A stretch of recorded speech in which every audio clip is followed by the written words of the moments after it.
Bueno, pues vuelvo a estar yo aquí con ustedes en una entrevista que me hace mucha ilusión porque hoy puedo hablar con Paloma Sánchez Garnica, finalista del Premio Planeta 2021. Un placer saludarte, Paloma. ¿Qué tal? ¿Cómo estamos? Encantada de estar aquí en Alicante otra vez.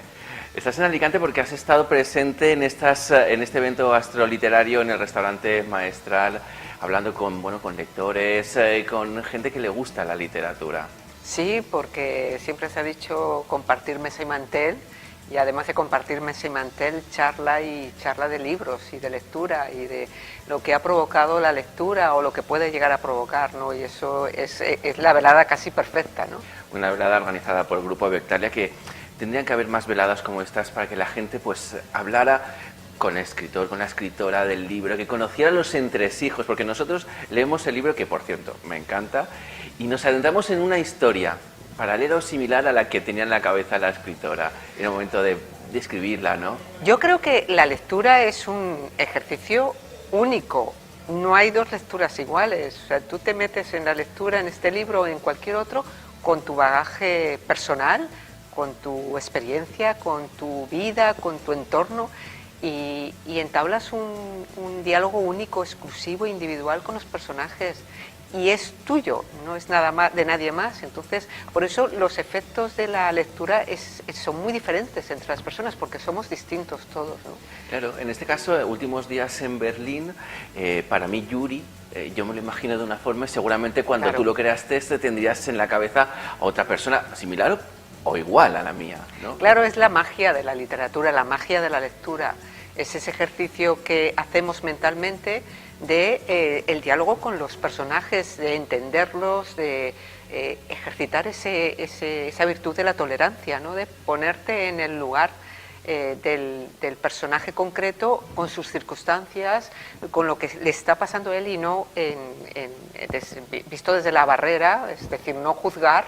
Aprendemos a no juzgar cuando leemos, porque claro, es muy fácil decir, no, es que yo lo veía venir y ya sé, no, ponte en su lugar, ¿qué harías tú, no? Bueno, antes de adentrarnos en los últimos días en Berlín y Yuri y este triángulo amoroso, su familia, sus hermanos, háblanos de ese momento en el que en el mes de octubre, bueno, pues Carmen Posadas dice tu nombre como finalista de este premio tan especial que es el Premio Planeta. Bueno, cuando ya Carmen dijo el seudónimo, ya sabía que me iba a levantar. Lo sabíamos mi marido y yo solamente, y en esos segundos, mientras que se abrió la plica, fui muy consciente, en esto la edad es un grado, fui muy consciente y pensé, Paloma, disfrútalo. No quería que los nervios me aguaran ese momento, ¿no? Y lo conseguí, porque disfruté muchísimo desde el momento en que me levanté. Sí, estamos viendo ahora en pantalla ese sí. momento en el que saludas. Además es que me encontré entre amigos, porque las manos de Dolores Redondo, de María Dueñas, de Javier Sierra, de Marta Robles, de Eva García Sáenz de Urturi. Cuando subí al escenario me encontraba entre amigos y lo disfruté mucho, y fue un momento muy intenso para mí, y sigo en ese momento, en ese disfrute consciente, ¿no? Y como dije en el discurso, con todo lo que hemos pasado y la cantidad de gente que se ha quedado por el camino, que no se tenía que haber quedado, es que no nos queda más remedio que disfrutar y celebrar cada instante que la vida nos brinda. Y para mí esa noche y lo que llevo desde aquella noche, estoy en un disfrute muy consciente, muy sereno y muy consciente. ¿Qué conlleva ser finalista?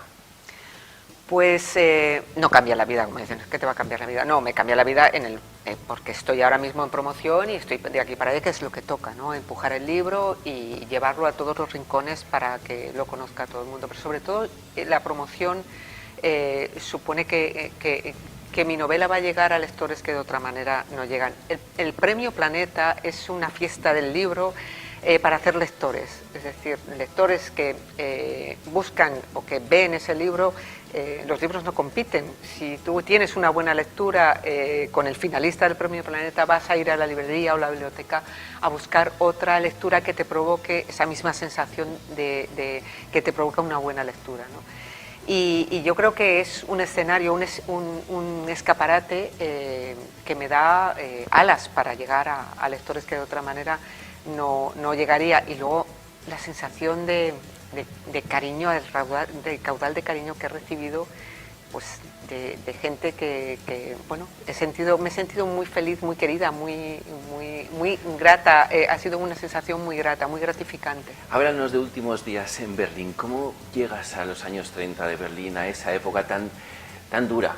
Tan dura. Bueno, mezclas Berlín con Rusia también, dos situaciones complicadas que hacen que la gente viva en momentos muy duros entre ellos. Bueno, es que se me cruzaron las dos historias en el verano prepandémico, que es cuando yo empecé a pensar.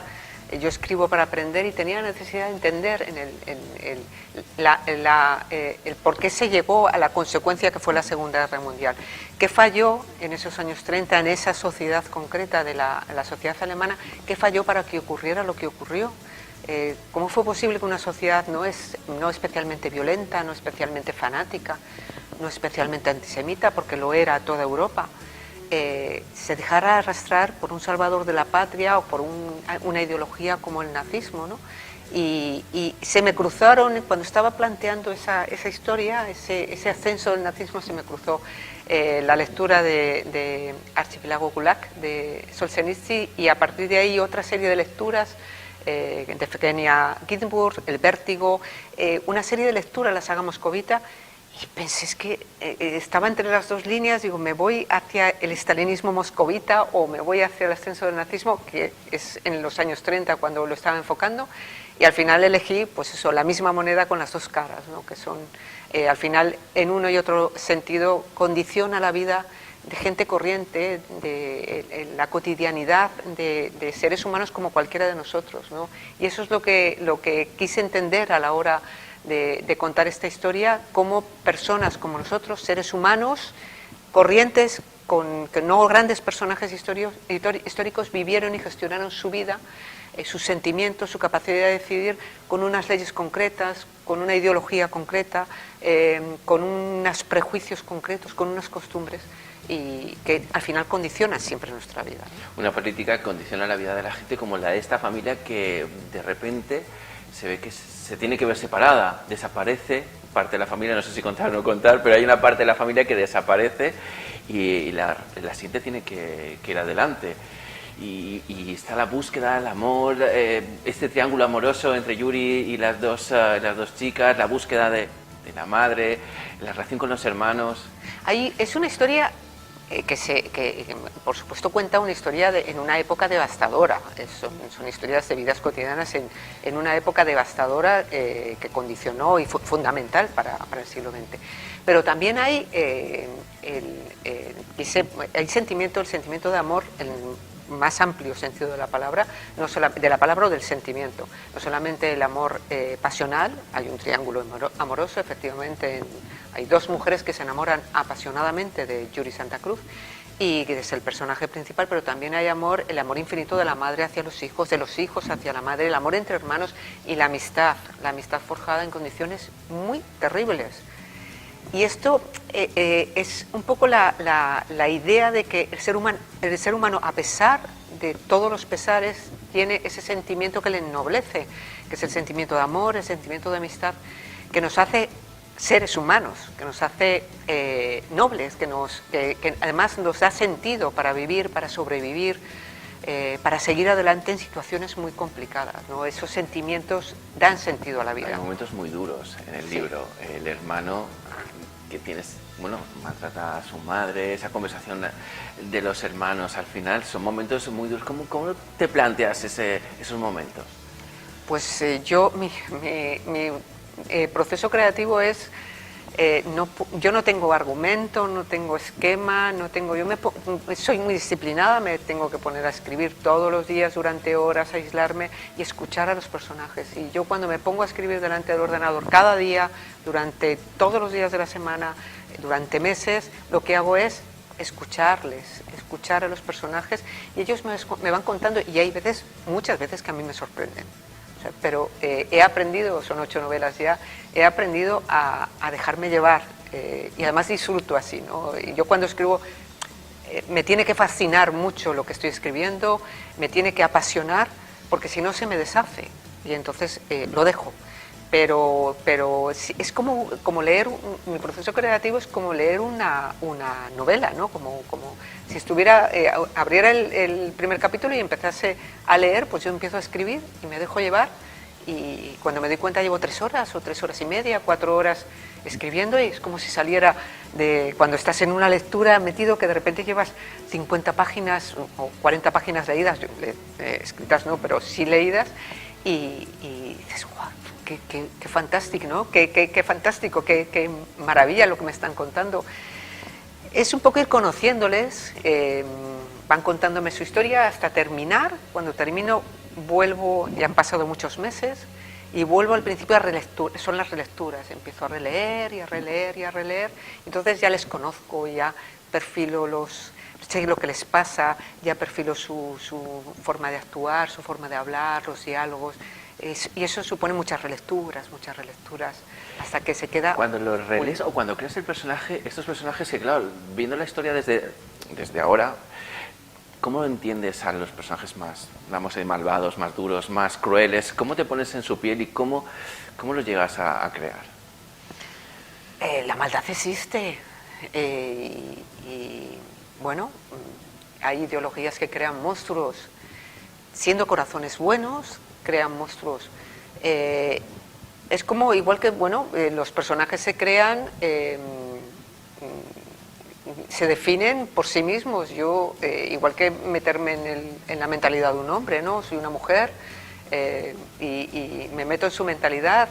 Eso es cuestión también de leer muchísimo, la lectura es el instrumento necesario para un escritor. Entonces entiendes perfiles, entiendes formas, entiendes maneras, y luego tu vida, tu experiencia vital, ¿no?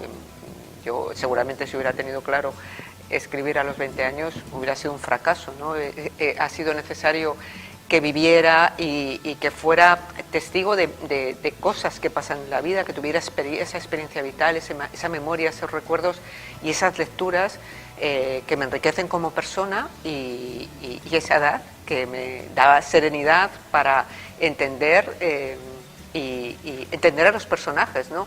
No justificarlos, sino entenderlos, ¿no? Y bueno, pues el perfil de la maldad está ahí, y hay que contarlo, ¿no? ¿Cómo has llegado a estos personajes? ¿Has tenido que buscar en, no sé, diarios, libros de la época, cosas que escribía la gente? Sí, la documentación para mí básicamente es la lectura, y la lectura de ensayos, por supuesto, para entender la historia con mayúsculas de la época, pero sobre todo novelas y diarios de gente normal, no de grandes personajes históricos. Ahí he tenido la suerte, sobre todo en Alemania, también en Rusia, de que ha habido muchos diarios que he encontrado de gente, además desde muchos puntos de vista, diarios de gente que iba apuntando lo que le pasaba y lo que le ocurría, desde, bueno, pues los diarios de Viktor Klemperer, la Anónima, una mujer en Berlín, diarios de nazis convencidos, o diarios de SS que fueron SS por circunstancias y que van dándose cuenta de la barbaridad que está pasando, que está ocurriendo, ¿no? Y básicamente la novela es una forma de entender a pie de calle una época concreta. Si uno quiere saber cómo se movía en Madrid la gente a finales del siglo XIX, cómo vestía, a qué hora comía, qué horarios tenía, cómo manifestaba sus sentimientos, hay que leer Benito Pérez Galdós, y entonces te metes en esa época y caminas por las calles, y eso es la grandeza de la literatura, la grandeza de la ficción, que puedes entender épocas pasadas, puedes mantener ese diálogo con épocas pasadas y aprender historia a través de las historias pequeñas, ¿no? Esa es la parte que más me gusta. A partir de esas pequeñas historias de gente normal, de gente de la calle, entender pues la historia general. La gran historia. La historia, porque no todos tenemos ganas de meternos en un ensayo histórico, ni tenemos la capacidad ni tenemos por qué tenerla, pero sí todos tenemos la posibilidad de entrar en las novelas, en la ficción, y la ficción nos aporta esto, la posibilidad de entender mejor, pues eso, el ascenso del nazismo o el estalinismo moscovita, el estalinismo urbano, ¿no?, de la ciudad de Moscú, o cómo es las consecuencias de la guerra vista a través de las mujeres, de las mujeres alemanas, a las que no se les consideró víctimas porque eran alemanas. Entonces, bueno, pues es una forma de entender que cosas pequeñas de la historia, pero que al final hacen la gran historia, ¿no? Porque la sociedad somos las que hacemos, los que hacemos al final la gran historia. Paloma Sánchez Garnica, un placer hablar contigo. 8 libros, algunos de ellos se han llevado a cine y televisión, algunos 20 ediciones. No sé por cuál vamos en... La séptima ya. Por la séptima ya. Bueno, todo un éxito que espero que sigas triunfando. ¿Tienes preparado ya el siguiente o en mente el...? Hay algo en la mente por ahí, sí, sí, ya empiezan a llamar a la puerta nuevos personajes y lo que pasa es que ahora no tengo la serenidad para sentarme, pero ya estoy leyendo, ya estoy en proceso de lectura, de mirar el terreno, de analizar lo que tengo, sí, ya está ahí. Parar y dedicarte solo al próximo. Sí, yo necesito un poco de serenidad y es que ahora estoy pues aquí en Alicante, estoy luego para acá, pero siempre hay momentos. Lo que pasa es que necesito un periodo de semanas, de meses, para buscar esos perfiles psicológicos que me harán falta para crear esos personajes. Y eso requiere lectura, tomar apuntes, subrayar. Yo machaco los libros, soy de las que subrayo y de las que dejo mi huella en cada uno de los libros, además libros de papel, pero estoy en ese proceso. Yo también soy de los que cojo el libro y tengo un lápiz y papelitos para ir escribiendo. Yo luego sé no los puedo dejar, ¿eh? Claro, yo sé que mis libros están, yo sé que hay gente que eso le horroriza, pero es que si no es como si no hiciera míos los libros. O sea, yo siempre con un lápiz o con un Rotring de estos, pero necesito, si veo una frase, es que necesito subrayarla, entonces dejo mi marca en todos los libros. Sí. Ha sido un placer hablar contigo, igual que habrán disfrutado pues toda la gente que asistió a esta cena gastroliteraria en el restaurante Maestral. Un placer, muchísimas gracias, Paloma. Muchísimas gracias un a placer. ti. Que pasen una feliz velada.